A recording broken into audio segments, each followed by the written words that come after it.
જય શ્રી ગણેશ. મારી યુટ્યુબ ચેનલમાં આપ સર્વેનું હાર્દિક સ્વાગત છે. આવતીકાલે છે ચૈત્ર સુદ પૂનમ એટલે કે હનુમાન જયંતિ. તો આજના વિડીયોમાં આપણે જાણીએ કે હનુમાનજીનું હનુમાન નામ કેવી રીતે પડ્યું. હનુમાનજીની આ વાત એમના બાળપણ સાથે સંકળાયેલી છે. હનુમાનજી જ્યારે નાના હોય છે ત્યારે ખૂબ જ ચંચળ હોય છે, ખૂબ જ મસ્તીખોર હોય છે અને એમને ખૂબ જ ભૂખ લાગે છે. હવે ભૂખ એટલી લાગે છે કે રહી નથી શકતા અને અંજની માતા બહાર ગયા હોય છે.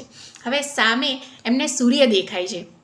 સૂર્યદેવનો એટલો બધો પ્રકાશ, પણ બાળક હોય એ સમજી નથી શકતા કે આ સૂર્ય છે. એમને તો એવું થાય છે કે આ એક ફળ છે અને એકદમ આમ લાલ પાકેલું મસ્ત, પણ એકચ્યુઅલી હોય છે એ સૂર્યદેવનો પ્રકાશ અને એ ફટાફટ જાય છે અને સૂર્યદેવને ગળી જાય છે.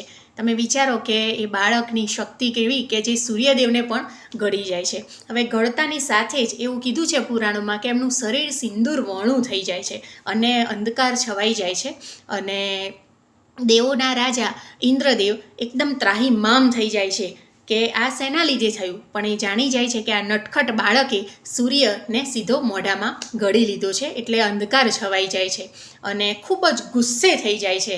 અને એવું કીધું છે પુરાણોમાં કે ઇન્દ્રદેવ એમના વજ્રથી એમના હનુમાનજીનું જે જડબું હોય છે, સંસ્કૃતમાં જડબુંનું નામ હનુ થાય અને સીધો જ એમના જડબા ઉપર પ્રહાર કરે છે એમના વજ્રથી ઇન્દ્રદેવ, અને ત્યારથી જ એમનું નામ હનુમાન પડી જાય છે.